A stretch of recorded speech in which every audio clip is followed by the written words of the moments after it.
Olá, muito bem-vindos ao podcast da Clínica Santa Catarina, o Papo Saúdecast. A gente está começando mais uma edição e dessa vez a gente convidou o Dr. João Modesto, endocrinologista, para estar conversando aqui com a gente sobre tireoide, os distúrbios aí da tireoide. Seja muito bem-vindo, doutor, pela primeira vez neste espaço, né? Nesse espaço, pela primeira vez, sim. Eu é que agradeço a oportunidade de mais uma vez estar aqui e falar de um assunto que interessa a todos, né? Que é justamente os problemas ligados à tireoide. Isso, e vamos começar falando que agora, recentemente, mês passado, né, dia 25 de maio, né, mais propriamente dito, foi aí comemorado o Dia Internacional da Tireoide, um evento aí global, né, existe a Federação Internacional da Tireoide. Por que, doutor, se escolheu uma data, né, para se lembrar, fazer alusão à tireoide? Foi por conta de um congresso que foi feito na Europa. Então, os experts da época, não é, se reuniram e chegaram à conclusão de que deveria se ter um dia para chamar a atenção das doenças da tireoide, que estão aumentando num ritmo muito grande. E, de repente, muita gente fica sem diagnóstico, sem tratamento e, evidentemente, com peso para a sua saúde e com peso como um todo, do ponto de vista econômico, pessoal, etc. Então, chamar a atenção, foi feito, então, esse dia para chamar a atenção sobre os problemas da tireoide e tomar as providências necessárias para se fazer o devido tratamento. E por incrível que pareça, tem muita gente que ainda não sabe o que é a tireoide. Muita gente vai aí para os clínicos gerais ou vai para a sua ginecologista. Eles geralmente fazem aqueles exames de laboratório, né, de check-up. E a gente faz ali no bolo, mas não sabem nem o que é, por que está fazendo, só faz, né? Mas queria que o senhor explicasse de maneira simples, realmente, o que é a tireoide e sua função, né, vital aí no nosso organismo. A tireoide é uma glândula pequena, né? Ela pesa o quê? 15 a 20 gramas, está situada aqui no pescoço, nessa parte inferior do pescoço. Ela se movimenta com a deglutição, tem um formato de um H ou de uma borboleta e tem uma ação enorme no nosso corpo. A principal ação dela é produzir os hormônios, que a gente chama vulgarmente de T3 e T4. E esses hormônios têm uma série de atividades no organismo da gente. Acelera o metabolismo, ele faz com que o coração bata no ritmo cardíaco normal, ele controla o humor, ele controla uma série de ações, como, por exemplo, o ritmo intestinal. Tanto é que quando a gente tem distúrbio da tireoide, para mais, muito hormônio, a gente, por exemplo, pode ter diarreia, ter muito nervosismo. Já ao contrário, quando ele fabrica menos hormônio, a gente pode ter o quê? Prisão de ventre, pode ter sonolência exagerada, tendência a estados de adinamia, que até simula depressão. Então, a tireoide é muito importante para todas as ações metabólicas do nosso organismo. Acredito que muita gente não tem conhecimento, né, dessa riqueza aí de detalhes das funções da tireoide. Mas quais seriam esses principais distúrbios, né? E de que forma a gente consegue detectar? Só realmente para fechar o diagnóstico pelo exame laboratorial ali? Quando a gente quer avaliar alguma questão da tireoide, a gente tem que pensar pelo menos em duas possibilidades. Uma, a gente vê se ela está funcionando bem. O que é funcionar bem? É produzir normalmente os hormônios T3 e T4, às expensas de um outro hormônio que a gente chama de TSH. É um hormônio que vem da nossa hipófise, não é? Uma glândula que está na base do cérebro. Então, essa hipófise fabrica o TSH que estimula a tireoide, e esse estímulo faz com que a tireoide capte o iodo que nós ingerimos na alimentação e faça com que dentro da tireoide se fabriquem esses hormônios. Eles então são liberados. Então, quando a função não está boa, o que é que significa isso? Ou a gente produz pouco hormônio, ou a gente produz hormônio em excesso. Quando produz pouco hormônio, a gente chama de hipotireoidismo. Quando fabrica excesso de hormônio, nós chamamos de hipertireoidismo. Então, tanto hipo como hiper são condições clínicas que costumam acontecer muito mais no sexo feminino do que no sexo masculino. E, além disso, se sabe que em algumas fases da vida é extremamente importante. O hormônio tireoidiano, ou os hormônios tireoidianos, são importantes para o desenvolvimento fetal, para o desenvolvimento do sistema nervoso central. Então, o feto precisa realmente de hormônio tireoidiano para se desenvolver. Por isso que a gente tem um famoso teste do pezinho, né? Quando a criança nasce, entre outras coisas, também para saber como é que está, então, a questão da tireoide do feto. quando o feto tem algum problema em que não, por exemplo, não tem tireoide, então ele não produz hormônio tireoidiano, então o feto pode ter problemas do hipotireoidismo congênito, quer dizer, a criança já nasce com esse problema, que é uma situação razoavelmente rara, um para cada 4.000 a 5.000 nascimentos, mas que existe. E por isso que o teste do pezinho é obrigatório também para ver tireoide nas maternidades por lei federal.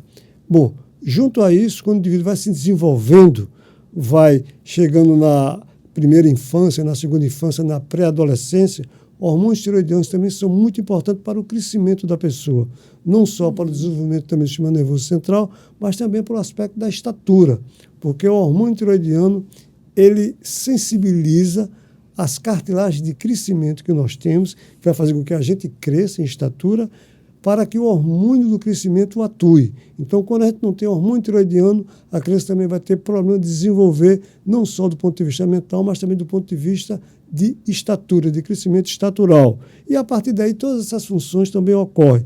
Por exemplo, na mulher, onde ocorre mais problema de tireoide, o hormônio tireoidiano é um sensibilizador das ações dos hormônios femininos. Então, para a mulher, por exemplo, ter uma boa ovulação, para a mulher ter uma gestação, é necessário também se faz os hormônios tireoidianos. Então, vê que durante a vida toda é preciso ter hormônio tireoidiano como um modulador do nosso bem-estar hormonal.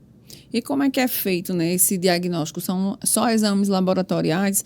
Em casa, né, aí quem está nos assistindo pode detectar, diante de toda essa fala que o senhor já deu aqui, de alguns sintomas, seja hipo, seja hiper, é possível diagnosticar em casa ou engana bastante? E aí o mais seguro é, de fato, procurar um profissional competente, um endócrino, e passar o exame adequado? Sempre se tem algumas coisas que podem chamar a atenção, mas uma das coisas que tem é que existe muita concentração familiar de doença da tireoide. A principal doença da tireoide chama-se hipotireoidismo, que é a deficiência de produção de hormônios pela tireoide. Costuma também, como tem muita concentração familiar, existe uma entidade chamada tireoidite de Hashimoto, que é uma doença que a gente chama de autoimune, quer dizer, aquela doença que a gente fabrica alguma coisa que ataca o nosso corpo.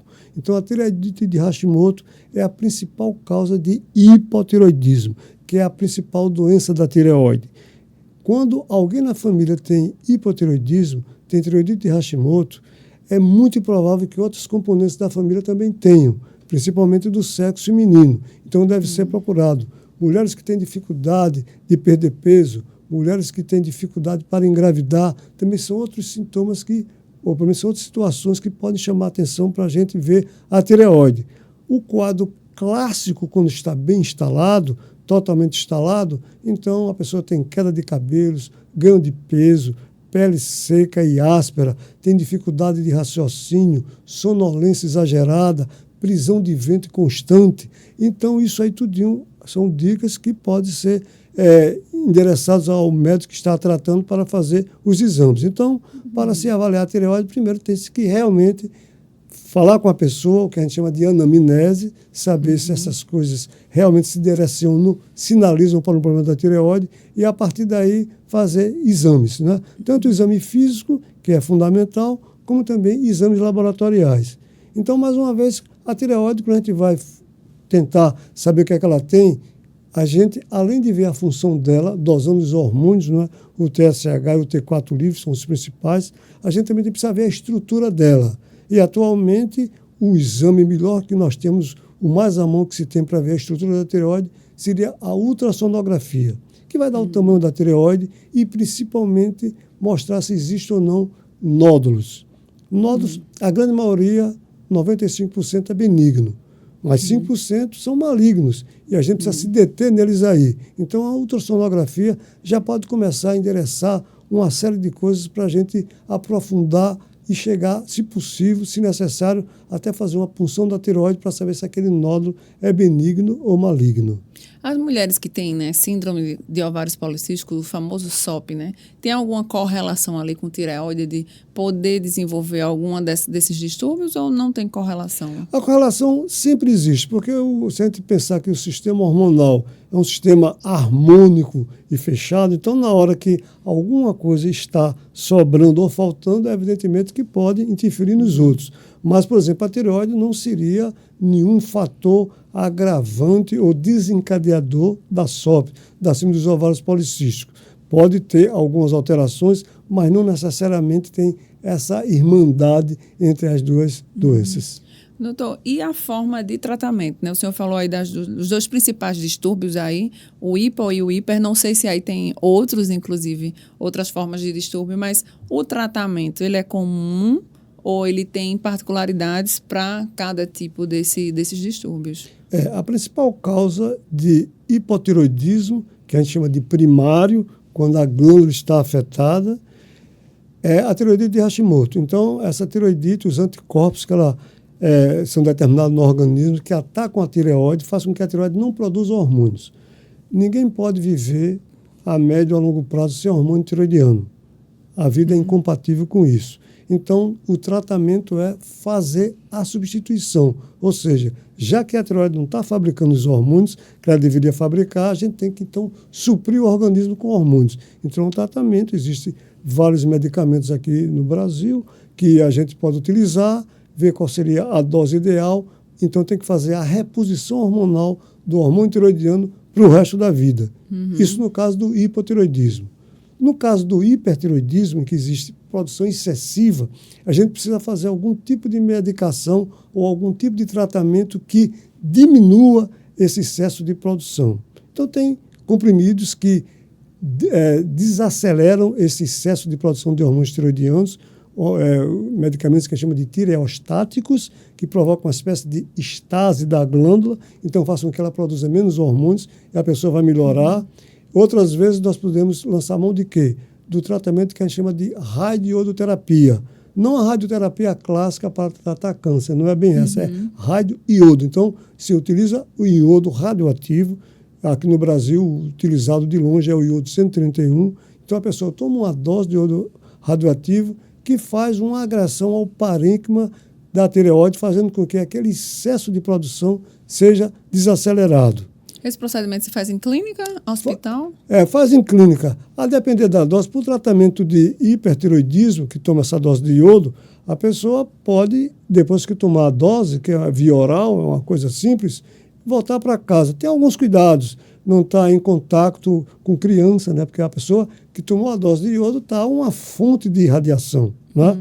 Não, a pessoa que também estiver grávida não deve fazer esse tratamento, a mulher, nem a pessoa que tomou está também junto de gestante. Ela precisa ficar isolada ali um tempo? Semi-isolada. Quer dizer, tem alguns cuidados com criança, com gestante, né? Mas sem maiores problemas. Agora, a depender da dose para o hipertireoidismo. Por exemplo, uma dose de iodo para câncer de tireoide, aí uma dose bem mais alta, umas 8, 10 vezes maior do que essa que trata o hipertireoidismo comum, e aí tem que ficar, às vezes, até 2, 3 dias isolado, sem contato com ninguém. Mas o hipertireoidismo a gente pode, então, tratar clinicamente com comprimido para diminuir a produção de excesso de hormônio, pode tratar com iodo radioativo para que sofra uma espécie de cirurgia actínica, né? Actínica de radiação, quer dizer, que queima a glândula para ela ficar com menor volume de fabricar hormônio. E uma terceira possibilidade, quando a tireoide é muito grande, então partir para a cirurgia, que também temos excelentes cirurgiões aqui de cabeça e pescoço, resultados também muito bons. Doutor, e em relação a essa questão do fator hereditário, de desenvolvimento, essa probabilidade aí, ela vem realmente da genética desse fator hereditário ou não? No nosso atual estilo de vida aí, né? Que a gente está...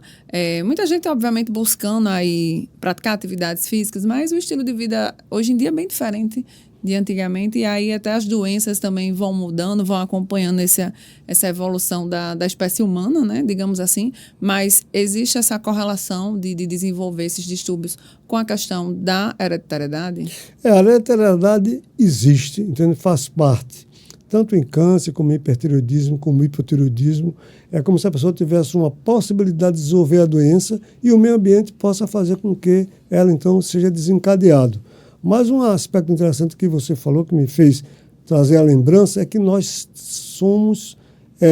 temos necessidade de ter iodo na nossa alimentação, porque o iodo é uma matéria-prima para formar o hormônio tiroidiano. Isso é uma verdade. Então, a gente tem uma quantidade ideal de se tomar iodo diariamente para suprir a necessidade do organismo. Ponto. A gestante precisa de um pouco mais. Por quê? Porque, além dela, ela também está alimentando uma outra pessoa que está no útero dela. Então, precisa de um pouco mais. O que se viu alguns tempos atrás, algumas décadas, 1 a 2 décadas atrás, foi um exagero no uso do iodo, porque como se fosse uma panaceia que ia curar tudo, e muita gente que usou excesso de iodo, gotas de Lugol, gotas de iodo para isso, para aquilo outro, e hoje em dia o excesso de iodo, aquela velha história, né? Tudo demais é veneno. Uhum. Então, muitas dessas pessoas que fizeram muito uso de iodo antigamente, há uns 10, 15 anos atrás, muitas delas estão sofrendo hoje em dia pelo aquele excesso que a tireoide terminou ficando danificada pelo excesso de iodo. Ou seja, a gente tem uma quantidade X de iodo para tomar, e quando a gente exagera, a própria tireoide vai sentir e começa a trabalhar de uma maneira indevida. E esses quadros, nesse caso, são irreversíveis?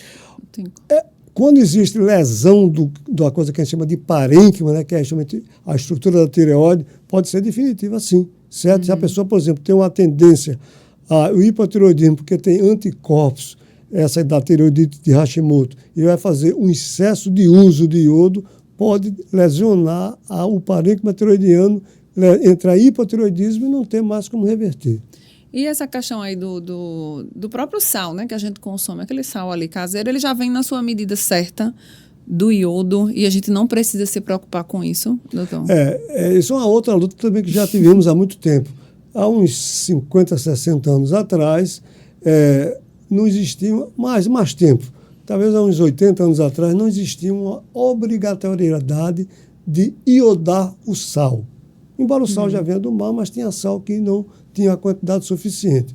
Depois disso, vieram regras, entende, do próprio Ministério da Saúde, para que o sal fosse iodado em determinada quantidade. Há uns 15 anos atrás, teve um grande problema no Brasil, a Sociedade Brasileira de Endocrinologia, a nossa SBEM, inclusive, entrou em conflito porque houve uma mudança drástica oferecendo muito mais iodo do que o necessário, o que poderia provocar a médio e longo prazo problemas. Depois isso foi reajustado, então existe sim a iodação do sal que nós nos alimentamos, justamente para que a gente tenha uma ingesta diária suficiente e boa para o nosso organismo. Uhum. E em relação às pessoas, né, que fazem os exames ali, não retornam, né, aos seus respectivos médicos, acredito que tem muito, ou retornam, o número não está ali tão alarmante, digamos assim, e resolve por negligenciar, não vou tratar. E ainda não chega a ser, digamos ali, um hipo ou um hiper. Como lidar ali? Aquelas pessoas lá na frente, elas vão ter um problema se elas negligenciarem. Esse problema, esse distúrbio, ele vai resolver por si só. Existe uma entidade chamada hipotireoidismo subclínico. Ninguém vai entrar aqui em detalhes médicos, mas é como se fosse uma passagem do normal para o hipotireoidismo clínico, então subclínico. Então as pessoas às vezes têm pouca sintomatologia. Então deu e pode ser. Mas um grande problema que a gente encontra, às vezes, é a aderência do paciente. Ele sabe que tem que tomar todo dia, naquela hora, o remédio daquele jeito, e quando se sente melhor, vai abandonando. Ou seja, as coisas vão voltando, né? Então, a aderência, então precisa ser bem educado para saber, olha, isso aqui vai te causar esse assim assado. Agora, muitos pacientes, eu diria até a maioria, já tem consciência disso e toma um remédio. Aqui e ali você encontra um que foge da regra e os problemas do hipotireoidismo podem surgir. Uma vez, né, detectado, ou já o problema instalado, né, a doença aí propriamente dita, ou o hiper ou o hipo, mesmo encarando aí o tratamento a longo prazo, enfim, é para o resto da vida ou tem cura? O hipotireoidismo normalmente é para o resto da vida. O hipo é a falta. É a falta, que teve uma glândula, por exemplo, Eu fiz uma cirurgia da tireoide, arranquei toda a minha tireoide, então não tem como, não existe transplante de tireoide, então tem que tomar um remédio, que ela não está produzindo mais. O hiper, os tratamentos, por exemplo, tratamento clínico, em geral 1 ano, às vezes até 2 anos, às vezes até mais, mas em geral em torno de 1 ano e meio, você trata e a pessoa fica bem. Fica bem, vai diminuindo a tomada de medicamentos, espaçando até ter a alta, certo? Então curou o hipertireoidismo. É uma cura que a gente diz, uma cura clínica. Por quê? Como é uma doença autoimune, ela pode recidivar. Então, tem muitas pessoas que depois de meses, ou às vezes até anos, podem os sintomas voltarem, não é? Tal qual da primeira vez. Então, precisa refazer o tratamento e talvez de uma outra forma, certo?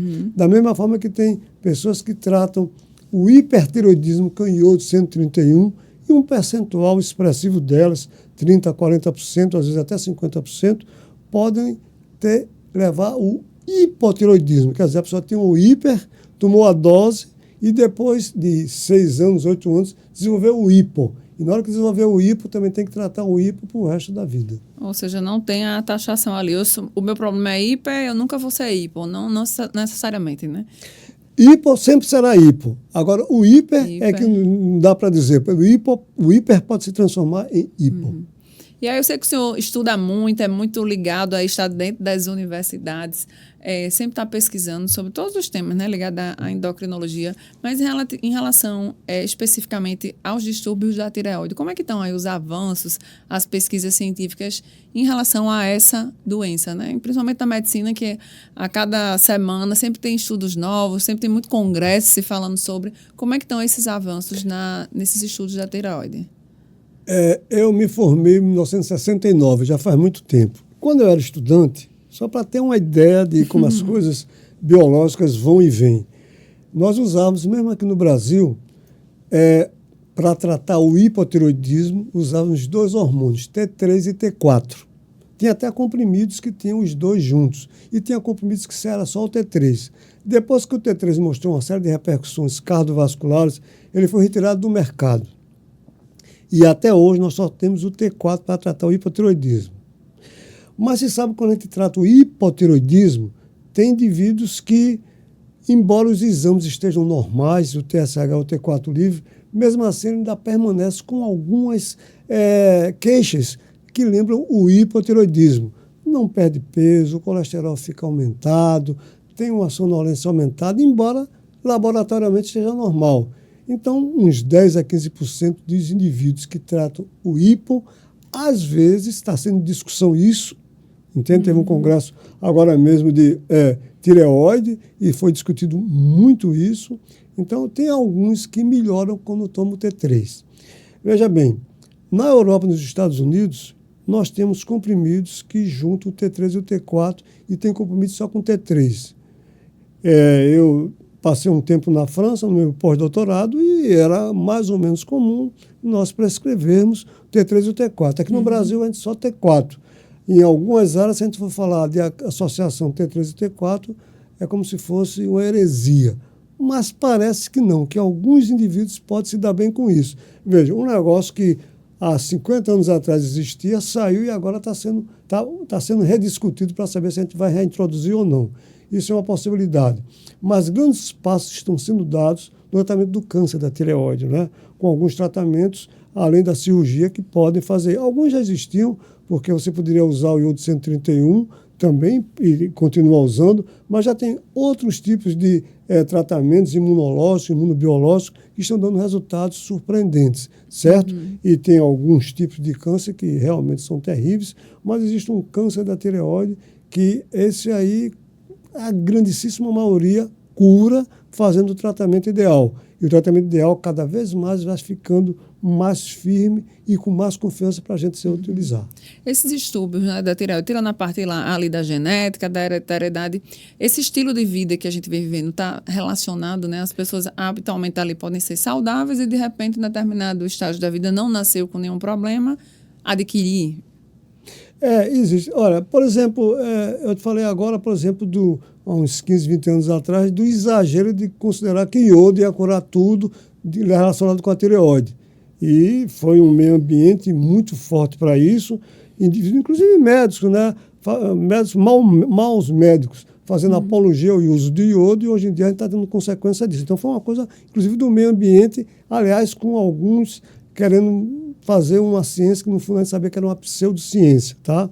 Também a gente sabe que existem outros elementos da natureza que podem interferir com a tireoide. O meio ambiente, com uma série de substâncias que estão surgindo, que às vezes a gente sabe até certo ponto onde elas agem. Só para dar um exemplo, sabe que há uns 6 anos atrás foi calculado que, durante aquele ano, cerca de 100 mil novas substâncias, de um modo geral, tinham sido produzidas em laboratório. Claro que nem todas ficaram sendo usadas, mas veja bem, foram coisas novas que chegaram para o nosso organismo. E isso pode ter um preço, certo? Pode ter um preço, e a gente sabe que o meio ambiente pode interferir não só na tireoide, como também em muitas outras funções orgânicas e, no caso particular nosso, na endocrinologia. Doutor, e muita gente aí, inclusive, não tem o hábito, né? Muita gente deve estar nos assistindo, ela não tem o hábito de procurar um endócrino. Só vai quando começa a desconfiar de alguma coisa. A maioria das pessoas vão ali para o seu clínico geral, para o seu médico ali, naquelas rotinas de exames anuais. Tem gente que nunca foi no endócrino. Então, qual a importância de se ter também o seu endócrino ali para chamar de seu e também fazer seu check-up hormonal, né? A gente diria que existem algumas situações que são extremamente fundamentais para o endocrinologista. Eu acho que já conversamos aqui antes sobre obesidade e diabetes tipo 2, né? Que, claro, quem tem mais experiência, mais instrução para tratar essas duas patologias, evidentemente, que é o endocrinologista. Uma terceira possibilidade é justamente a questão da tireoide, que está crescendo no mundo todo os problemas ligados à tireoide. Há cerca de 5 anos atrás, o medicamento mais vendido nos Estados Unidos, mais vendido, não quer dizer de maior retorno econômico, mas o mais vendido por unidade foi o hormônio da tireoide. Então, vê como isso aí tem uma importância fundamental. E as doenças da tireoide em todo o mundo se nota uma elevação delas. Então, uma série de distúrbios que a gente tem, muito pouco... sabe que às vezes todo mundo tem isso, que é normal, você trabalhou muito. Às vezes, assim, uma fadiga, uma dificuldade para perder peso, uma sonolência exagerada, um nervosismo sem muita causa, precisa ser investigado. E é evidentemente que o endocrinologista pode muito bem chegar nesse ponto e dar o diagnóstico. Olha, doutor João Modeste, ele atende na Clínica Santa Catarina, localizada na Avenida Esperança, aqui no coração de Manaíra. Vai estar sempre pronto lá, né, doutor, para atender vocês que se interessaram. Mas antes da gente realmente finalizar, queria que o senhor desse um recado para as pessoas que estão nos assistindo e falar, a gente fala aqui muito da prevenção, né? Prevenção é tudo. Então, como realmente fazer uma boa prevenção e manter a saúde da tireoide? Existe uma fórmula mágica aí? Ou o que é que o senhor pode dizer às pessoas que estão nos assistindo o que fazer para não chegar nesses estágios aí e o que a gente puder fazer para manter a saúde da tireoide em dia? Olha, eu diria o seguinte, que se alguém na família tem alguém com problema de tireoide, essa pessoa precisa ser vista com maior carinho relacionado com a tireoide. Uma criança cujo desenvolvimento está também com dificuldades, também a tireoide precisa ser vista. O senhor fala em estatura? Em estatura. Estatura. É isso, um desenvolvimento ponderostatural. Uma mulher que tenha dificuldade de engravidar ou que tenha muitos abortos também precisa ver essa questão. Um homem que tenha problemas de infertilidade, ou para fertilizar a companheira, também precisa ver a tireoide. O indivíduo que, ao longo do tempo, vai começando a ficar com dificuldade de trabalho, desenvolver o raciocínio normal, também precisa a lentidão, né? De um modo geral, a desaceleração das coisas que faz, a tireoide também precisa ser vista. E, muitas vezes, no idoso também, a gente sabe que, com o tempo passando, algumas coisas vão surgindo, a tireoide também precisa ser vista. De uma forma diferente de um indivíduo com 20 anos de idade, mas que também precisa ser visto. E sempre que tiver alguma coisa no pescoço que lembre a presença de um nódulo, tem pessoas que descobrem um nódulo quando está no espelho se penteando e, de repente, nota que tem um caroço ali. Então, precisa ser também bem investigado. Doutor, muito obrigada por todos esses esclarecimentos, pela aula, né, que o senhor sempre dá. O doutor João sempre está aqui nesse espaço da Dr. Play e hoje participando aqui do Papo Saúde Cast, levando informação de qualidade direto da fonte para você. Muito obrigada, viu, doutor? Eu é que agradeço a oportunidade. Então, até os próximos assuntos, novos assuntos aqui relevantes. E o Papo Saúde Cast da Clínica Santa Catarina vai ficando por aqui. Até a próxima edição.